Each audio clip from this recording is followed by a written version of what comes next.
ನಮಸ್ಕಾರ. ಮುಖ್ಯಾಂಶಗಳು.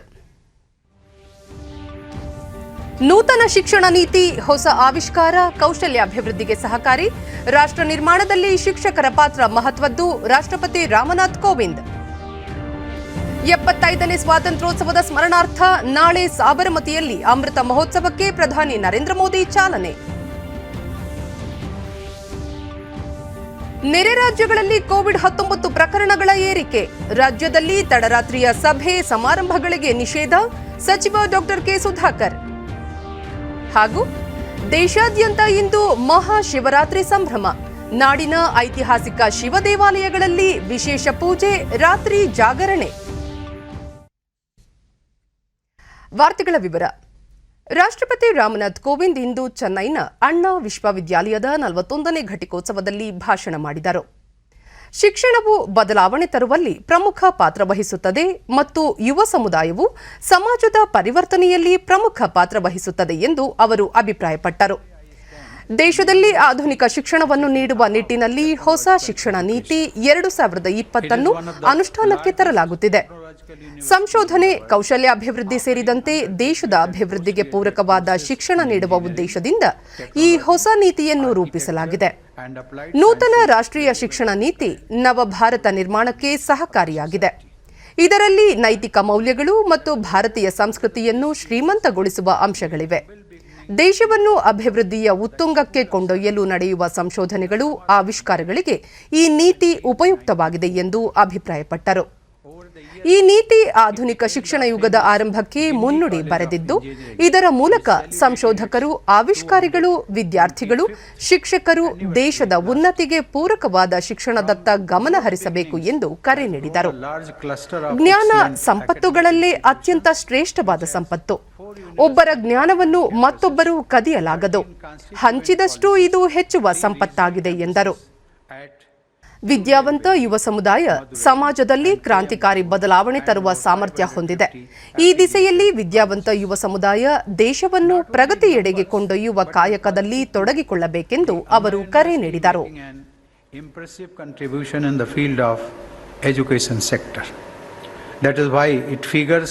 among the top institutions in QS World and NIRF rankings.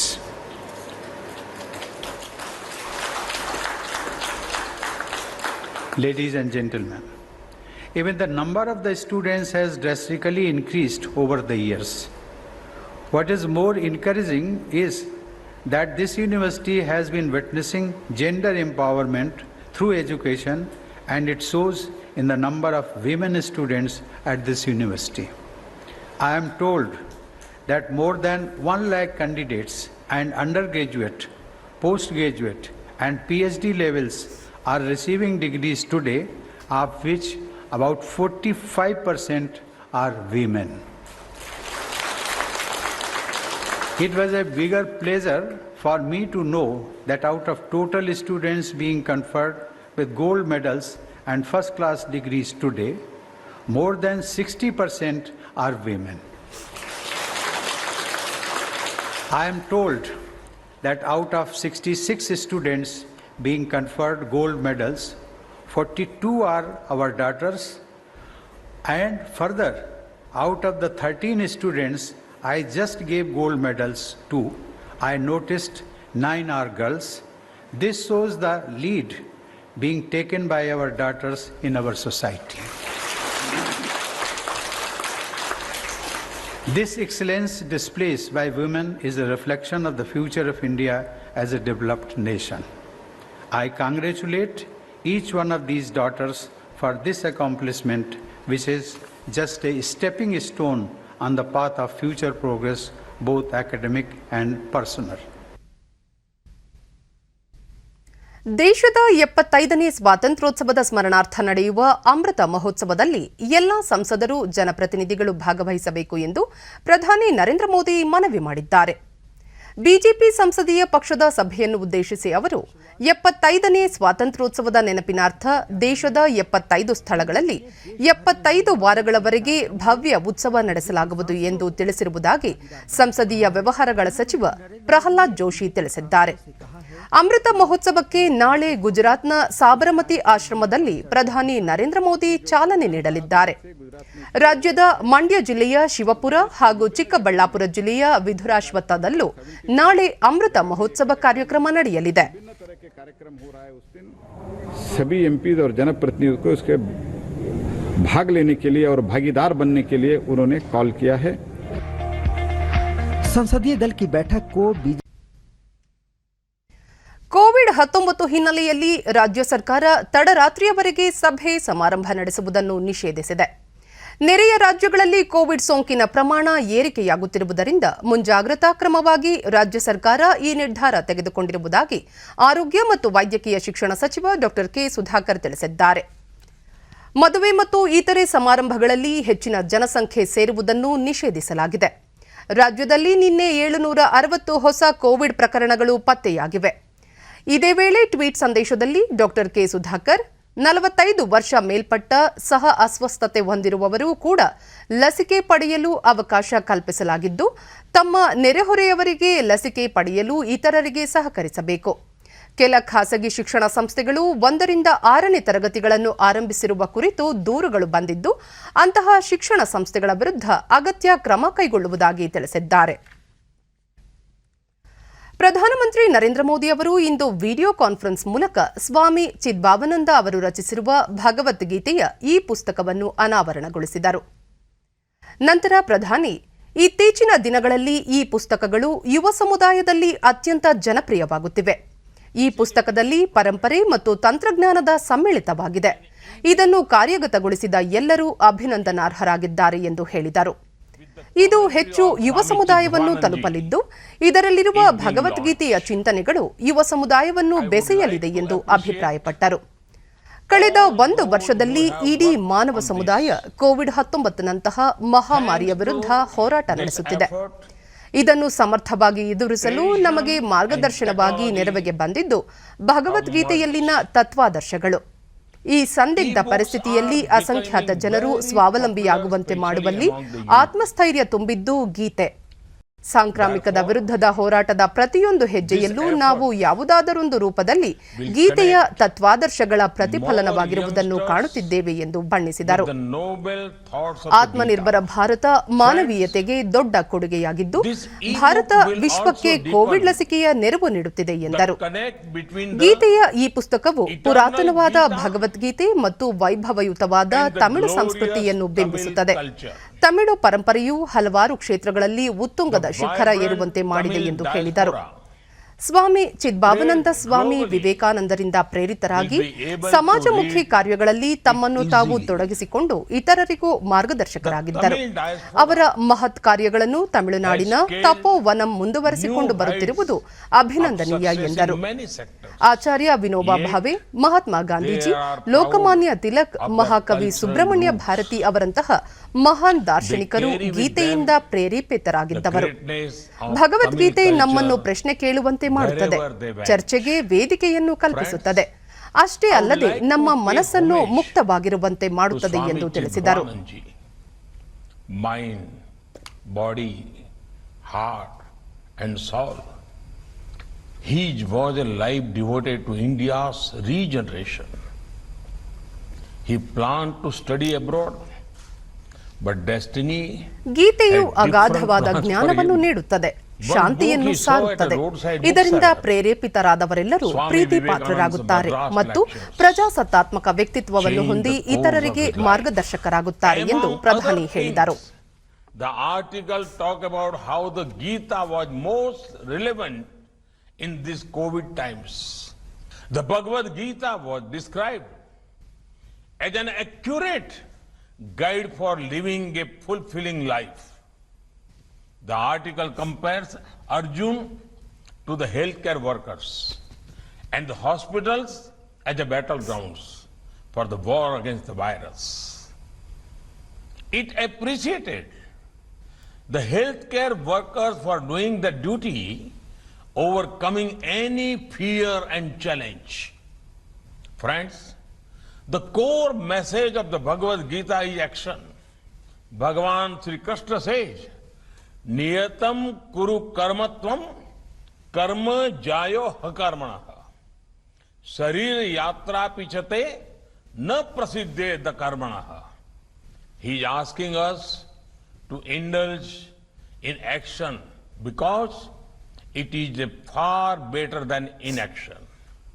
In fact, he says, we cannot even take care of our body without action.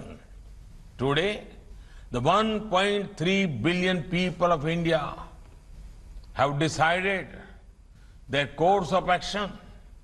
They are going to make India Atmanirbhar or self-reliant. In the long term, only a self-reliant India is in everyone's interest. At the core of Atmanirbhar Bharat is to create wealth and values not only for ourselves but for the larger humanity. We believe that an Atmanirbhar Bharat is good for the world. In the recent past, when the world needed medicines, India did whatever it could to provide them. Our scientists worked in a quick time to come out with vaccines. And now, India is humbled that vaccines made in India are going around the world. We want to heal as well as help humanity. This is exactly what the Gita teaches us. Tamil Nadu ವಿಧಾನಸಭೆಯ 234 ಸ್ಥಾನಗಳಿಗೆ ಒಂದೇ ಹಂತದಲ್ಲಿ April 6ರಂದು ಚುನಾವಣೆ ನಡೆಯಲಿದ್ದು, ಈ ಹಿನ್ನೆಲೆಯಲ್ಲಿ ಆಡಳಿತಾರೂಢ ಎಐಎಡಿಎಂಕೆ ಪಕ್ಷ ತನ್ನ ಅಭ್ಯರ್ಥಿಗಳ ಎರಡನೇ ಪಟ್ಟಿಯನ್ನು ನಿನ್ನೆ ಬಿಡುಗಡೆ ಮಾಡಿದೆ. ಮೊದಲ ಪಟ್ಟಿಯಲ್ಲಿ ಪ್ರಕಟಿಸಲಾಗಿದ್ದ 6 ಅಭ್ಯರ್ಥಿಗಳು ಸೇರಿದಂತೆ ಒಟ್ಟು 177 ಸ್ಥಾನಗಳಲ್ಲಿ ಅಭ್ಯರ್ಥಿಗಳು ಸ್ಪರ್ಧಿಸಲಿದ್ದಾರೆ. ಎಐಎಡಿಎಂಕೆ ಪಕ್ಷದೊಂದಿಗೆ ಮೈತ್ರಿ ಮಾಡಿಕೊಂಡಿರುವ ಪಿಎಂಕೆ ಮತ್ತು ಬಿಜೆಪಿ ಸ್ಪರ್ಧಿಸಲಿರುವ ಸ್ಥಾನಗಳನ್ನು ಗುರುತಿಸಲಾಗಿದ್ದು, ಬಿಜೆಪಿ 20 ಹಾಗೂ ಪಿಎಂಕೆ 23 ಸ್ಥಾನಗಳಲ್ಲಿ ಸ್ಪರ್ಧಿಸಲಿದ್ದು, ಉಳಿದ 14 ಸ್ಥಾನಗಳು ಹಂಚಿಕೆಯಾಗಬೇಕಿದೆ. ಎಐಎಡಿಎಂಕೆ ಪಕ್ಷದ ಚುನಾವಣಾ ಪ್ರಚಾರದ ಮುಂದಾಳತ್ವವನ್ನು ಮುಖ್ಯಮಂತ್ರಿ ಕೆ ಪಳನಿಸ್ವಾಮಿ ಹಾಗೂ उपमुख्यमंत्री पन्नीर सेल्वम वहिसिಕೊಳ್ಳಲಿದ್ದಾರೆ. एआईएडीएमके ये चुनाव भारतीय जनता पार्टी और पत्ताली मक्कल काची यानी कि पीएमके के साथ मिलकर लड़ रही है. राज्य की कुल 234 सीटों में से भाजपा को 20 और पीएमके को 23 सीटें गठबंधन में मिली हैं. राज्य में एआईएडीएमके से अलग होकर ಆಡಳಿತಾರೂಢ ಸಿಪಿಐಎಂ ಪಕ್ಷ ಮುಂಬರುವ ಕೇರಳ ವಿಧಾನಸಭೆ ಚುನಾವಣೆಗೆ 83 ಅಭ್ಯರ್ಥಿಗಳ ಪಟ್ಟಿಯನ್ನು ನಿನ್ನೆ ಬಿಡುಗಡೆಗೊಳಿಸಿದೆ. ವರದಿ ಪ್ರಕಾರ ಸಂಪುಟದ ಹಾಲಿ 5 ಸಚಿವರು ಸೇರಿದಂತೆ ಶಾಸಕರಾಗಿದ್ದ 33 ಮಂದಿ ಈ ಬಾರಿಯ ಚುನಾವಣೆಯಲ್ಲಿ ಸ್ಪರ್ಧಿಸುತ್ತಿಲ್ಲ. 2 ಬಾರಿ ಅವಧಿ ನಿಯಮವನ್ನು ಕಡ್ಡಾಯವಾಗಿ ಪಾಲಿಸುವ ನಿಟ್ಟಿನಲ್ಲಿ ಈ ನಿರ್ಧಾರ ಕೈಗೊಳ್ಳಲಾಗಿದೆ. ಹೀಗಾಗಿ ಕೆಲವು ಪ್ರಮುಖ ಮುಖಂಡರು ಚುನಾವಣಾ ಸ್ಪರ್ಧೆಯಿಂದ ಹಿಂದೆ ಸರಿದಿದ್ದಾರೆ. ಮುಖ್ಯಮಂತ್ರಿ ಪಿಣರಾಯಿ ವಿಜಯನ್ ಧರ್ಮದೋಮ್ ಕ್ಷೇತ್ರದಿಂದ ಸ್ಪರ್ಧಿಸುತ್ತಿದ್ದಾರೆ. ಈ ಮಧ್ಯೆ ದೆಹಲಿಯಲ್ಲಿ ಅಭ್ಯರ್ಥಿಗಳ ಆಯ್ಕೆ ಕುರಿತು ಯುಡಿಎಫ್ ಕಾಂಗ್ರೆಸ್ ಜೊತೆ ಮೈತ್ರಿ ಪ್ರಕ್ರಿಯೆ ಮುಂದುವರೆಸಿದ್ದು, ಇಂದು ಅಭ್ಯರ್ಥಿಗಳ ಪಟ್ಟಿ ಬಿಡುಗಡೆ ಮಾಡುವ ನಿರೀಕ್ಷೆ ಇದೆ. ಬಿಜೆಪಿ ಅಭ್ಯರ್ಥಿಗಳ ಆಯ್ಕೆ ಪ್ರಕ್ರಿಯೆ ಸಹ ಅಂತಿಮ ಹಂತದಲ್ಲಿದ್ದು, ಚುನಾವಣಾ ಸಮಿತಿಯ ಸಭೆಯ ಬಳಿಕ ಇಂದು ಪ್ರಕಟವಾಗುವ ಸಾಧ್ಯತೆ ಇದೆ. ಕೇರಳದ ತಿರುವನಂತಪುರದಲ್ಲಿ ಆಯೋಜಿಸಲಾಗಿರುವ ಜಾಗತಿಕ ಆಯುರ್ವೇದ ಉತ್ಸವದ 4ನೇ ಆವೃತ್ತಿಯನ್ನು ಪ್ರಧಾನಿ ನರೇಂದ್ರ ಮೋದಿ ನಾಳೆ ವಿಡಿಯೋ ಕಾನ್ಫರೆನ್ಸ್ ಮೂಲಕ ಉದ್ಘಾಟಿಸಲಿದ್ದಾರೆ. ಈ ಉತ್ಸವ ನಾಳೆಯಿಂದ ಇದೇ ತಿಂಗಳ 19ರವರೆಗೂ ವರ್ಚುವಲ್ ಮೂಲಕ ನಡೆಯಲಿದೆ. ಕೇಂದ್ರ ಕ್ರೀಡಾ ಸಚಿವ ಕಿರಣ್ ರಿಜಿಜು, ಕೇಂದ್ರ ಸಚಿವ ವಿ ಮುರಳೀಧರನ್, ಎಫ್ಐಸಿಸಿಐ ಅಧ್ಯಕ್ಷ ಉದಯ್ ಶಂಕರ್ ಮತ್ತು ಎಫ್ಐಸಿಸಿಐ ಮಾಜಿ ಅಧ್ಯಕ್ಷೆ ಡಾ ಸಂಗೀತಾ ರೆಡ್ಡಿ ಈ ಉತ್ಸವದಲ್ಲಿ ಪಾಲ್ಗೊಳ್ಳಲಿದ್ದಾರೆ. ವಿಶ್ವ ಆರೋಗ್ಯ ಸಂಸ್ಥೆಯ ಮುಖ್ಯ ವಿಜ್ಞಾನಿ ಡಾ ಸೌಮ್ಯ ಸ್ವಾಮಿನಾಥನ್ ಪ್ರಧಾನ ಭಾಷಣ ಮಾಡಲಿದ್ದಾರೆ. ಅಲ್ಲದೆ ಕೇಂದ್ರ ಆಯುಷ್ ಕಾರ್ಯದರ್ಶಿ ವೈದ್ಯ ರಾಜೇಶ್ ಕೋಟೆಚ ಮತ್ತು ಕೇಂದ್ರ ಆಯುಷ್ ಸಚಿವಾಲಯದ ಸಲಹೆಗಾರ ವೈದ್ಯ ಮನೋಜ್ ನೇಸಾರಿ ಈ ಉತ್ಸವದಲ್ಲಿ ಪಾಲ್ಗೊಳ್ಳಲಿದ್ದಾರೆ. ಅಂತಾರಾಷ್ಟ್ರೀಯ ವಿಚಾರ ಸಂಕಿರಣ, ಜಾಗತಿಕ ಪ್ರದರ್ಶನ ಸೇರಿದಂತೆ ಹಲವು ಕಾರ್ಯಕ್ರಮಗಳಿಗೆ ಈ ಉತ್ಸವ ವೇದಿಕೆಯಾಗಲಿದೆ. ಪಶ್ಚಿಮ ಬಂಗಾಳದ ವಿಧಾನಸಭಾ ಚುನಾವಣೆಯ ಮೊದಲ ಹಂತಕ್ಕೆ ನಾಮಪತ್ರ ಸಲ್ಲಿಸಿದ ನಂತರ ಮುಖ್ಯಮಂತ್ರಿ ಮಮತಾ ಬ್ಯಾನರ್ಜಿ ಗಾಯಗೊಂಡಿರುವ ಕುರಿತು ವಿಸ್ತೃತ ವರದಿ ನೀಡುವಂತೆ ಕೇಂದ್ರ ಚುನಾವಣಾ ಆಯೋಗ ರಾಜ್ಯ ಮುಖ್ಯ ಕಾರ್ಯದರ್ಶಿಗೆ ಸೂಚಿಸಿದೆ. ನಂದಿಗ್ರಾಮದಲ್ಲಿ ನಿನ್ನೆ ದೇವಸ್ಥಾನದಲ್ಲಿ ಪೂಜೆ ಸಲ್ಲಿಸಿದ ನಂತರ ನಾಮಪತ್ರ ಸಲ್ಲಿಸಿ ಹೊರಬಂದ ಬಳಿಕ ಜನರ ತಳ್ಳಾಟದಿಂದಾಗಿ ಮಮತಾ ಬ್ಯಾನರ್ಜಿ ಗಾಯಗೊಂಡಿದ್ದರು. जी के पैर में कल चोट लगने के बाद राज्य में सियासी तपिश और बढ़ गई है. कल नामांकन दाखिल करने के बाद नंदीग्राम में उनके पैर में चोट लग गई थी. ममता बनर्जी का आरोप है कि कुछ लोगों ने साजिश के तहत उन्हें धक्का दिया, जिसके कारण उन्हें चोट आई है. वहीं भाजपा इस घटना की सीबीआई जांच की मांग कर रही है, जबकि कांग्रेस इसे ममता का सहानुभूति वोट बटोरने के लिए किया गया नाटक बता रही है. नंदीग्राम की चुनावी रैली में भी मंच से चंडी पाठ करने पर विपक्षी दल दीदी को आड़े हाथों ले रहे हैं. फिलहाल ममता बनर्जी का इलाज कोलकाता के एक अस्पताल में चल रहा है.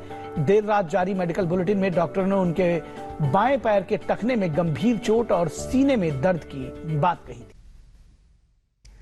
ದೇಶಾದ್ಯಂತ ನಿನ್ನೆ ಒಂದೇ ದಿನ 9,22,039 ಫಲಾನುಭವಿಗಳಿಗೆ ಕೋವಿಡ್ ಲಸಿಕೆ ನೀಡಲಾಗಿದ್ದು, ಇದುವರೆಗೆ ಲಸಿಕೆ ಪಡೆದವರ ಒಟ್ಟು ಸಂಖ್ಯೆ 2,56,85,011ಕ್ಕೆ ಏರಿಕೆಯಾಗಿದೆ. ಈ ಕುರಿತು ಆರೋಗ್ಯ ಸಚಿವಾಲಯ ಮಾಹಿತಿ ನೀಡಿದ್ದು, 60 ವರ್ಷ ಮೇಲ್ಪಟ್ಟ 43,74,000 ಹಾಗೂ 45 ವರ್ಷ ಮೀರಿದ ಅಸ್ವಸ್ಥತೆಯುಳ್ಳ 7 ಲಕ್ಷಕ್ಕೂ ಅಧಿಕ ಫಲಾನುಭವಿಗಳಿಗೆ ಲಸಿಕೆ ನೀಡಲಾಗಿದೆ ಎಂದು ತಿಳಿಸಿದೆ. ಜನವರಿ 16ರಂದು ದೇಶಾದ್ಯಂತ ವಿಶ್ವದ ಅತಿದೊಡ್ಡ ಕೋವಿಡ್ ಲಸಿಕೆ ಅಭಿಯಾನಕ್ಕೆ ಚಾಲನೆ ನೀಡಲಾಗಿತ್ತು. ಮಾರ್ಚ್ 1ರಿಂದ 2ನೇ ಹಂತದ ಅಭಿಯಾನ ಆರಂಭವಾಗಿದೆ. ಪ್ರಧಾನಿ ನರೇಂದ್ರ ಮೋದಿ ಅವರ ತಾಯಿ ಕೋವಿಡ್-19 ಲಸಿಕೆ ಪಡೆದುಕೊಂಡಿರುವ ಕುರಿತು ತಮ್ಮ ಟ್ವೀಟ್ ಸಂದೇಶದಲ್ಲಿ ಪ್ರಸ್ತಾಪಿಸಿದ್ದು, ಅರ್ಹ ಫಲಾನುಭವಿಗಳು ಕೋವಿಡ್ ಲಸಿಕೆ ಪಡೆಯುವಂತೆ ದೇಶವಾಸಿಗಳಲ್ಲಿ ಮನವಿ ಮಾಡಿದ್ದಾರೆ. ಅಲ್ಲದೆ ಹಿರಿಯ ನಾಗರಿಕರು ಲಸಿಕೆ ಪಡೆಯಲು ನೆರೆಹೊರೆಯವರು ಸಹಕಾರ ನೀಡುವಂತೆಯೂ ತಿಳಿಸಿದ್ದಾರೆ. ದೇಶದಲ್ಲಿ ಕಳೆದ 24 ಗಂಟೆಗಳಲ್ಲಿ 22,854 ಕೋವಿಡ್-19 ಹೊಸ ಪ್ರಕರಣಗಳು ಬೆಳಕಿಗೆ ಬಂದಿವೆ. ಇದರೊಂದಿಗೆ ದೇಶದಲ್ಲಿ ಒಟ್ಟು ಸೋಂಕಿತರ ಸಂಖ್ಯೆ 1,12,85,561ಕ್ಕೆ ಏರಿಕೆಯಾಗಿದೆ ಎಂದು ಕೇಂದ್ರ ಆರೋಗ್ಯ ಸಚಿವಾಲಯ ತಿಳಿಸಿದೆ. ಇದುವರೆಗೆ 1,38,38,146 ಮಂದಿ ಗುಣಮುಖರಾಗುವುದರೊಂದಿಗೆ ಚೇತರಿಕೆ ಪ್ರಮಾಣ 96.92% ಏರಿಕೆಯಾಗಿದೆ. ಒಟ್ಟು 1,89,226 ಸಕ್ರಿಯ ಪ್ರಕರಣ ಇದ್ದು 1.68%. ಇದುವರೆಗೆ 1,58,189 ಮಂದಿ ಮೃತಪಟ್ಟಿದ್ದು, ಈ ಪ್ರಮಾಣ 1.40%. ದೇಶಾದ್ಯಂತ ಇಂದು ಮಹಾಶಿವರಾತ್ರಿಯನ್ನು ಶ್ರದ್ಧಾ ಭಕ್ತಿಯಿಂದ ಆಚರಿಸಲಾಗುತ್ತಿದೆ.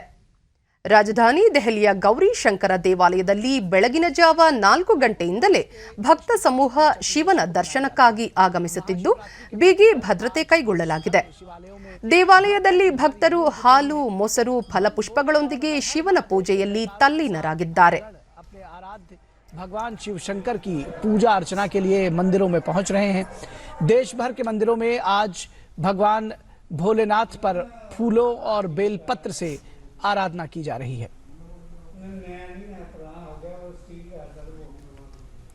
आयोजन किया जाएगा.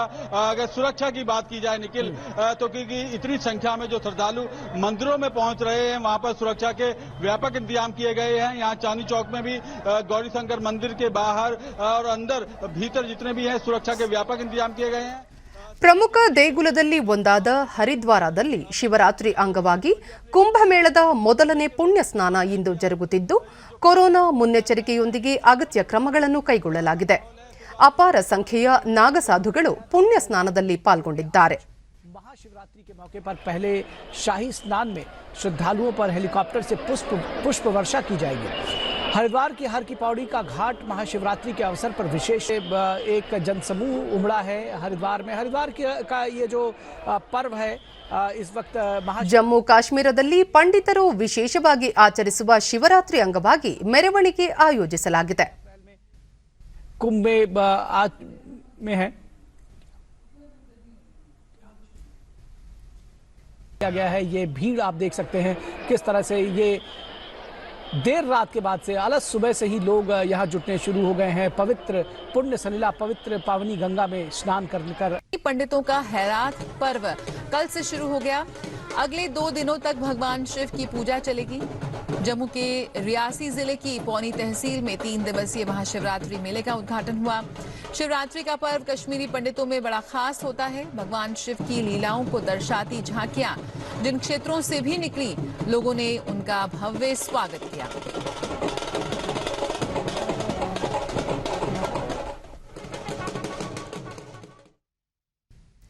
ರಾಷ್ಟ್ರಪತಿ ರಾಮನಾಥ್ ಕೋವಿಂದ್ ದೇಶದ ಜನತೆಗೆ ಮಹಾಶಿವರಾತ್ರಿಯ ಶುಭಾಶಯಗಳು. ದೇವಿ ಪಾರ್ವತಿ ಹಾಗೂ ಶಿವನ ವಿವಾಹದ ಪುಣ್ಯ ಸ್ಮರಣೆಯ ಸ್ವರೂಪವಾಗಿ ಆಚರಿಸಲ್ಪಡುವ ಈ ಉತ್ಸವ ಎಲ್ಲರಿಗೂ ಒಳಿತನ್ನುಂಟು ಮಾಡಲಿ ಎಂದು ತಮ್ಮ ಟ್ವೀಟ್ ಸಂದೇಶದಲ್ಲಿ ತಿಳಿಸಿದ್ದಾರೆ. ಪ್ರಧಾನಿ ನರೇಂದ್ರ ಮೋದಿ ದೇಶವಾಸಿಗಳೆಲ್ಲರಿಗೂ ಮಹಾಶಿವರಾತ್ರಿಯ ಶುಭಾಶಯಗಳು. ಹರ ಹರ ಮಹಾದೇವ್ ಎಂದು ಟ್ವೀಟ್ ಮಾಡಿದ್ದಾರೆ. ರಾಜ್ಯದಲ್ಲೂ ಮಹಾಶಿವರಾತ್ರಿಯನ್ನು ಸಡಗರದಿಂದ ಆಚರಿಸಲಾಗುತ್ತಿದೆ. ನಿರ್ಗುಣ ನಿರಾಕಾರ ಸ್ವರೂಪನಾದ ಶಿವನನ್ನು ಆರಾಧಿಸುವ ಪರ್ವವೇ ಮಹಾಶಿವರಾತ್ರಿ. ಶಶಿರ ಋತುವಿನ ಮಾಘ ಮಾಸ ಕೃಷ್ಣ ಪಕ್ಷದ ಚತುರ್ದಶಿಯಂದು ಶಿವರಾತ್ರಿಯನ್ನು ಆಚರಿಸಲಾಗುತ್ತದೆ. ಉಪವಾಸ ಜಾಗರಣೆ ಇಂದಿನ ವಿಶೇಷ. ಶಿವನ ದೇವಾಲಯಗಳಲ್ಲಿ ರಾತ್ರಿಯಿಡೀ ರುದ್ರಾಭಿಷೇಕ, ಭಸ್ಮಾರ್ಚನೆ, ಬಿಲ್ವಾರ್ಚನೆ ಸೇರಿದಂತೆ ವಿಶೇಷ ಪೂಜೆ, ಅಲಂಕಾರ ನೆರವೇರಿಸಲಾಗುತ್ತದೆ. ನಾಡಿನಾದ್ಯಂತ ಶಿವನ ದೇವಾಲಯಗಳಿಗೆ ಬೆಳಗ್ಗೆಯಿಂದಲೇ ಭಕ್ತರು ಭೇಟಿ ನೀಡಿ ದರ್ಶನ ಪಡೆಯುತ್ತಿದ್ದಾರೆ. ಕೆಲವೆಡೆ ಭಜನೆ, ಶಿವ ಸಂಕೀರ್ತನೆ, ಶಿವಕಥೆಗಳೊಂದಿಗೆ ಶ್ರದ್ಧಾಭಕ್ತಿಯಿಂದ ಆರಾಧಿಸಲಾಗುತ್ತಿದೆ.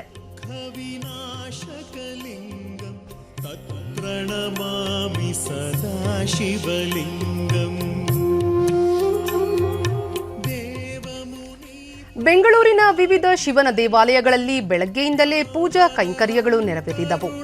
ಅಪಾರ ಸಂಖ್ಯೆಯಲ್ಲಿ ನೆರೆದಿರುವ ಭಕ್ತ ಸಮೂಹವನ್ನು ನಿಯಂತ್ರಿಸಲು ಮಾರ್ಷಲ್ಗಳನ್ನು ನಿಯೋಜಿಸಲಾಗಿದೆ. ಹಾಗೆಯೇ ಸಾಮಾಜಿಕ ಅಂತರ ಕಾಯ್ದುಕೊಳ್ಳಲು ಸೂಚಿಸಲಾಗಿದೆ. ಬೆಂಗಳೂರಿನ ವಿವಿಧ ಶಿವನ ದೇವಾಲಯಗಳಲ್ಲಿ ಮಹಾಶಿವರಾತ್ರಿಯನ್ನು ಶ್ರದ್ಧಾ ಭಕ್ತಿಯಿಂದ ಆಚರಿಸಲಾಗುತ್ತಿದೆ. ಬೆಂಗಳೂರಿನ ಹಳೆ ಏರ್ಪೋರ್ಟ್ ರಸ್ತೆಯಲ್ಲಿರುವ ಐತಿಹಾಸಿಕ ಹಾಗೂ ಶಿವನ ಜಡೆಯಿಂದ ಗಂಗೆ ಹರಿಯುವ ಶಿವೋಹೋ ಶಿವ ದೇವಾಲಯದಲ್ಲಿ ಶಿವರಾತ್ರಿ ವಿಶೇಷವಾಗಿ ಜರುಗಿತು. ಬೆಳಗಿನಿಂದ ಸಾವಿರಾರು ಭಕ್ತರು ದೇವಸ್ಥಾನಕ್ಕೆ ಆಗಮಿಸಿ ಶಿವನ ದರ್ಶನ ಪಡೆದರು.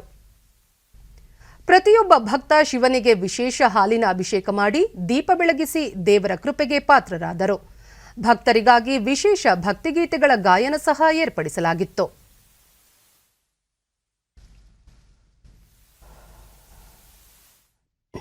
ಇದೇ ನಮ್ಮ ಜೀವನ ಮಕ್ಸದ್. ಡಿಡಿ ನ್ಯೂಸ್ನೊಂದಿಗೆ ಭಕ್ತರೊಬ್ಬರು, ಭಕ್ತಿ ಇದ್ದರೆ ಶಕ್ತಿ, ಶಕ್ತಿ ಇದ್ದರೆ ಮುಕ್ತಿ, ಇವೆಲ್ಲ ಇದ್ದರೆ ಮೋಕ್ಷ ಖಚಿತ.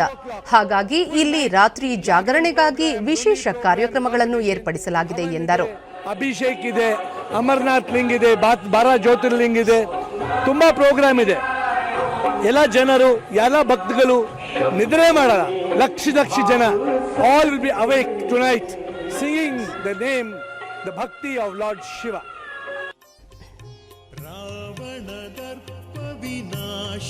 ನಗರದ ಕಾಡು ಮಲ್ಲೇಶ್ವರ ದೇಗುಲದಲ್ಲಿ ಬೆಳಗ್ಗೆ 6 ಗಂಟೆಯಿಂದಲೇ ವಿಶೇಷ ಪೂಜೆಗಳು ನಡೆಯುತ್ತಿದ್ದು, ಕೊರೋನಾ ಮುನ್ನೆಚ್ಚರಿಕೆಯೊಂದಿಗೆ ಭಕ್ತರು ಸರತಿ ಸಾಲಿನಲ್ಲಿ ಶಿವಲಿಂಗದ ದರ್ಶನ ಪಡೆಯುತ್ತಿದ್ದಾರೆ. ಉಪಮುಖ್ಯಮಂತ್ರಿ ಡಾಕ್ಟರ್ ಸಿಎನ್ ಅಶ್ವತ್ಥನಾರಾಯಣ ಕಾಡು ಮಲ್ಲೇಶ್ವರ ದೇವಸ್ಥಾನಕ್ಕೆ ತೆರಳಿ ವಿಶೇಷ ಪೂಜೆ ಸಲ್ಲಿಸಿದರು. ಈ ಲೋಕಕ್ಕೆ ಪಾರ್ವತಿ ಪರಮೇಶ್ವರ ಡಿಡಿ ನ್ಯೂಸ್ನೊಂದಿಗೆ ದೇವಸ್ಥಾನದ ಅರ್ಚಕರು ಮಾತಾ ಪಿತಾ ಸಮಾನರಾದ ಪಾರ್ವತಿ ದೇವಿ ಹಾಗೂ ಶಿವನ ವಿವಾಹ ಮಹೋತ್ಸವದ ದಿನವಾದ ಇಂದು ವಿಶೇಷ ಪೂಜೆ ಹಾಗೂ ಅಲಂಕಾರ ಮಾಡಲಾಗಿದ್ದು, ಇಂದು ಸಂಜೆ ಗಿರಿಜಾ ಕಲ್ಯಾಣೋತ್ಸವ ನಡೆಯಲಿದ್ದು, ನಾಳೆ ಬ್ರಹ್ಮರಥೋತ್ಸವ ಏರ್ಪಡಿಸಲಾಗಿದೆ ಎಂದು ತಿಳಿಸಿದರು. ಏಕವಾರ ರುದ್ರಾಭಿಷೇಕ ಪೂರ್ವಕವಾಗಿ ವಿಶೇಷ ಅಲಂಕಾರ ಹಾಗೂ ಸ್ವಾಮಿಗೆ ನಿರಂತರವಾಗಿ ಜಲಧಾರೆಯನ್ನು, ಒಂದು ಸರ್ಪದ ಮುಖಾಂತರವಾಗಿ ಜಲಧಾರೆಯನ್ನು ಬಿಡುವುದರ ಮೂಲಕ ವಿಶೇಷವಾದ ಅಲಂಕಾರವನ್ನು ಏರ್ಪಡಿಸಿದ್ದೇವೆ.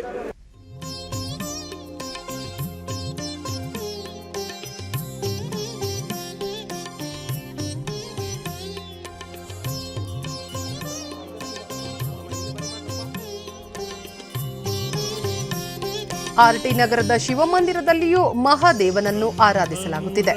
ಭಕ್ತರು ಸಾಲಿನಲ್ಲಿ ನಿಂತು ಶಿವನ ದರ್ಶನ ಪಡೆಯುತ್ತಿದ್ದಾರೆ. ಶಿವನು ಆರಾಧನೆಯನ್ನು ಮಾಡುವಂತ ಜನ. ಡಿಡಿ ನ್ಯೂಸ್ನೊಂದಿಗೆ ದೇವಸ್ಥಾನ ಆಡಳಿತ ಮಂಡಳಿ ಅಧ್ಯಕ್ಷ ಕೃಷ್ಣಪ್ಪ, ಅಪಾರ ಸಂಖ್ಯೆಯ ಭಕ್ತರು ಆಗಮಿಸುವ ನಿರೀಕ್ಷೆ ಇದ್ದು, ಎಲ್ಲರಿಗೂ ಪ್ರಸಾದದ ವ್ಯವಸ್ಥೆ ಮಾಡಲಾಗಿದೆ ಎಂದು ಹೇಳಿದರು. ಇವತ್ತು ಸುಮಾರು 10 ರಿಂದ 15 ಸಾವಿರ ಜನ ಬರ್ತಾರೆ. ಎಲ್ಲರಿಗೂ ಪ್ರಸಾದ ಕೊಡ್ತೇವೆ. ಮುಖ್ಯಮಂತ್ರಿ ಬಿಎಸ್ ಯಡಿಯೂರಪ್ಪ ನಾಡಿನ ಸಮಸ್ತ ಜನತೆಗೆ ಮಹಾಶಿವರಾತ್ರಿ ಹಬ್ಬದ ಭಕ್ತಿಪೂರ್ವಕ ಶುಭಾಶಯಗಳು. ಸಂಕಷ್ಟ, ನೋವು, ರೋಗಗಳಿಂದ ಜಗತ್ತನ್ನು ಪಾರು ಮಾಡಿ ಸಮಸ್ತರಿಗೂ ಆ ಪರಮೇಶ್ವರನು ಮಂಗಳವನ್ನು, ಆರೋಗ್ಯವನ್ನು ಮತ್ತು ಸುಖವನ್ನು ಕರುಣಿಸಲಿ ಎಂದು ವಿಶೇಷವಾಗಿ ಪ್ರಾರ್ಥಿಸೋಣ ಎಂದು ತಮ್ಮ ಟ್ವೀಟ್ ಸಂದೇಶದಲ್ಲಿ ತಿಳಿಸಿದ್ದಾರೆ. ವೈದ್ಯಕೀಯ ಸಚಿವ ಡಾ ಕೆ ಸುಧಾಕರ್ ನಾಡಿನ ಸಮಸ್ತ ಜನತೆಗೆ ಮಹಾಶಿವರಾತ್ರಿ ಹಬ್ಬದ ಶುಭಾಶಯಗಳು. ಉಪವಾಸ, ಜಾಗರಣೆ, ಶಿವನಾಮ ಸ್ಮರಣೆಗಳ ತ್ರಿವೇಣಿ ಸಂಗಮವಾದ ಶಿವರಾತ್ರಿ ಪವಿತ್ರ ದಿನದಂದು ಭಕ್ತಿಯಿಂದ ಪರಮೇಶ್ವರನ ಕೃಪೆಗೆ ಪಾತ್ರರಾಗೋಣ ಎಂದು ಟ್ವೀಟ್ ಮಾಡಿದ್ದಾರೆ. ಇಂದು ರಾಜ್ಯದ ಹಲವು ಭಾಗಗಳಲ್ಲಿ ಮಹಾಶಿವರಾತ್ರಿ ಅಂಗವಾಗಿ ದೇವಾಲಯಗಳಲ್ಲಿ ವಿಶೇಷ ಪೂಜಾ ಕೈಂಕರ್ಯಗಳು ಜರುಗುತ್ತಿವೆ. ಸಾಂಸ್ಕೃತಿಕ ನಗರಿ ಮೈಸೂರಿನಲ್ಲಿಯೂ ಮಹಾಶಿವರಾತ್ರಿಯನ್ನು ಸಂಭ್ರಮದಿಂದ ಆಚರಿಸಲಾಗುತ್ತಿದೆ. ಇತಿಹಾಸ ಪ್ರಸಿದ್ಧ ಅರಮನೆಯಲ್ಲಿರುವ ತ್ರಿನೇಶ್ವರ ದೇಗುಲದಲ್ಲಿ ಬೆಳಗಿನ ಜಾವದಿಂದಲೇ ವಿಶೇಷ ಪೂಜೆ ನಡೆಸಲಾಗುತ್ತಿದ್ದು, ಭಕ್ತರು ಸರತಿ ಸಾಲಿನಲ್ಲಿ ನಿಂತು ದೇವರ ದರ್ಶನ ಪಡೆಯುತ್ತಿದ್ದಾರೆ.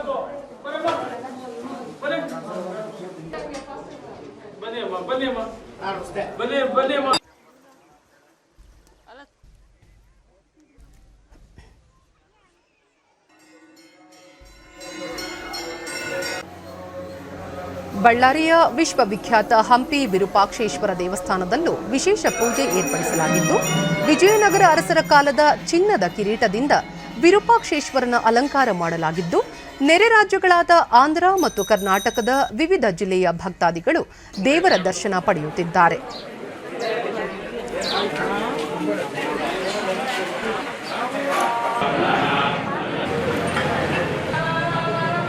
ದಕ್ಷಿಣ ಕಾಶಿ ಎಂದೇ ಪ್ರಸಿದ್ಧಿ ಪಡೆದಿರುವ ಉತ್ತರ ಕನ್ನಡ ಜಿಲ್ಲೆಯ ಕುಮಟಾ ತಾಲೂಕಿನ ಗೋಕರ್ಣದಲ್ಲಿನ ಶಿವ ದೇವಾಲಯದಲ್ಲಿ ಭಕ್ತಾದಿಗಳು ಬಿಲ್ವಪತ್ರೆ, ಹೂ ಅರ್ಪಿಸಿ ಪೂಜೆ ಸಲ್ಲಿಸುತ್ತಿರುವುದು ಸಾಮಾನ್ಯ ದೃಶ್ಯವಾಗಿತ್ತು. ಅಲ್ಲದೆ ನದಿ ದಡದಲ್ಲಿ ಮರಳಿನಿಂದ ಶಿವನ ಪ್ರತಿಕೃತಿಗಳನ್ನು ನಿರ್ಮಿಸಿ ಶಿವರಾತ್ರಿ ಹಬ್ಬ ಸಂಭ್ರಮಿಸುತ್ತಿದ್ದಾರೆ.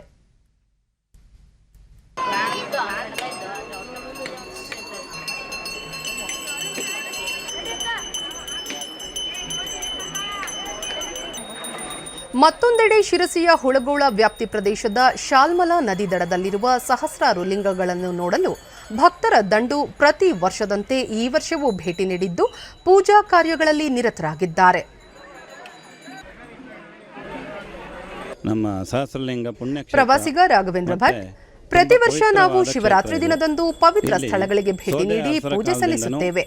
ಅದರಂತೆ ಈ ವರ್ಷ ಶಿರಸಿ ತಾಲೂಕಿನ ಹುಳಗೋಳ ಶಿವಲಿಂಗ ಸ್ಥಳಕ್ಕೆ ಭೇಟಿ ನೀಡಿ ಪೂಜೆ ಸಲ್ಲಿಸಿ ಶಿವರಾತ್ರಿ ಹಬ್ಬ ಆಚರಿಸುತ್ತಿರುವುದು ಸಂತಸ ತಂದಿದೆ ಎಂದರು. ಶಿವರಾತ್ರಿ ದಿನ 1,00,000 ಜನ ಬರ್ತಾರೆ. ಇಲ್ಲಿ 1,00,000 ಜನಕ್ಕೆ ಇಲ್ಲಿ ಬಂದು ದೇವರ ದರ್ಶನ ಮಾಡಿ ಈಶ್ವರನ ಸನ್ನಿಧಿಯಲ್ಲಿ ಸೋದೆ ಅರಸರ ಕಾಲದಲ್ಲಿ ಇಲ್ಲಿನ ಶಿವಲಿಂಗಗಳನ್ನು ಕೆತ್ತಲಾಗಿದೆ ಎಂಬ ಪ್ರತೀತಿ ಇದ್ದು, ಅಂದಿನಿಂದ ಈ ಭಾಗದಲ್ಲಿ ಶಿವರಾತ್ರಿ ಹಬ್ಬ ವಿಶೇಷವಾಗಿ ಆಚರಿಸಿಕೊಂಡು ಬರಲಾಗುತ್ತಿದೆ.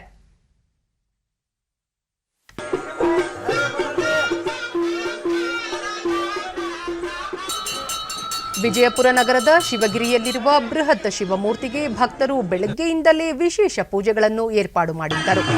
ಇಲ್ಲಿನ 85 ಅಡಿ ಎತ್ತರದ ಶಿವಮೂರ್ತಿ ಭಕ್ತರ ಆಕರ್ಷಣೀಯ ಕೇಂದ್ರವಾಗಿದ್ದು, ಇಲ್ಲಿನ ಶಿವಗಿರಿ ಟ್ರಸ್ಟ್ ಭಕ್ತಾದಿಗಳಿಗೆ ವಿಶೇಷ ವ್ಯವಸ್ಥೆಗಳನ್ನು ಏರ್ಪಾಡು ಮಾಡಿದ್ದು, ಭಕ್ತಾದಿಗಳಿಗೆ ಪ್ರಸಾದದ ರೂಪದಲ್ಲಿ ವಿವಿಧ ಬಗೆಯ ಹಣ್ಣುಗಳನ್ನು ವಿತರಿಸಿದೆ. ಮುನ್ನೆಚ್ಚರಿಕೆ ಕ್ರಮವಾಗಿ ಬಿಗಿ ಪೊಲೀಸ್ ಬಂದೋಬಸ್ತ್ ವ್ಯವಸ್ಥೆ ಮಾಡಲಾಗಿತ್ತು.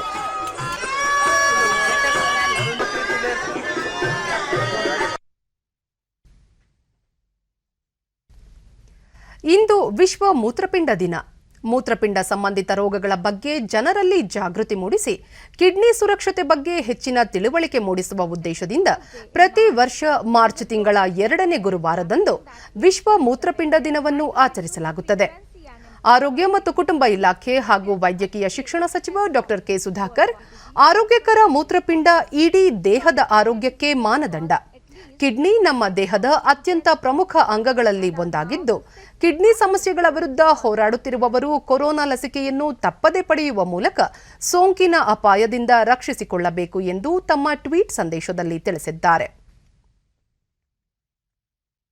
ಕೊನೆಯಲ್ಲಿ ಮತ್ತೊಮ್ಮೆ ಮುಖ್ಯಾಂಶಗಳು. ನೂತನ ಶಿಕ್ಷಣ ನೀತಿ ಹೊಸ ಆವಿಷ್ಕಾರ, ಕೌಶಲ್ಯಾಭಿವೃದ್ಧಿಗೆ ಸಹಕಾರಿ. ರಾಷ್ಟ್ರ ನಿರ್ಮಾಣದಲ್ಲಿ ಶಿಕ್ಷಕರ ಪಾತ್ರ ಮಹತ್ವದ್ದು. ರಾಷ್ಟ್ರಪತಿ ರಾಮನಾಥ್ ಕೋವಿಂದ್. 75ನೇ ಸ್ವಾತಂತ್ರ್ಯೋತ್ಸವದ ಸ್ಮರಣಾರ್ಥ ನಾಳೆ ಸಾಬರಮತಿಯಲ್ಲಿ ಅಮೃತ ಮಹೋತ್ಸವಕ್ಕೆ ಪ್ರಧಾನಿ ನರೇಂದ್ರ ಮೋದಿ ಚಾಲನೆ. ನೆರೆ ರಾಜ್ಯಗಳಲ್ಲಿ ಕೋವಿಡ್-19 ಪ್ರಕರಣಗಳ ಏರಿಕೆ, ರಾಜ್ಯದಲ್ಲಿ ತಡರಾತ್ರಿಯ ಸಭೆ ಸಮಾರಂಭಗಳಿಗೆ ನಿಷೇಧ, ಸಚಿವ ಡಾಕ್ಟರ್ ಕೆ ಸುಧಾಕರ್. ಹಾಗೂ ದೇಶಾದ್ಯಂತ ಇಂದು ಮಹಾಶಿವರಾತ್ರಿ ಸಂಭ್ರಮ, ನಾಡಿನ ಐತಿಹಾಸಿಕ ಶಿವ ದೇವಾಲಯಗಳಲ್ಲಿ ವಿಶೇಷ ಪೂಜೆ, ರಾತ್ರಿ ಜಾಗರಣೆ. ನಮ್ಮ ವಾರ್ತಾ ಪ್ರಸಾರವನ್ನು ನೀವು ಡಿಡಿ ಚಂದನ ನ್ಯೂಸ್ ಯೂಟ್ಯೂಬ್ ಚಾನೆಲ್ನಲ್ಲೂ ವೀಕ್ಷಿಸಬಹುದು. ನಮ್ಮ ಮುಂದಿನ ವಾರ್ತಾ ಪ್ರಸಾರ ಸಂಜೆ 7 ಗಂಟೆಗೆ. ನಮಸ್ಕಾರ.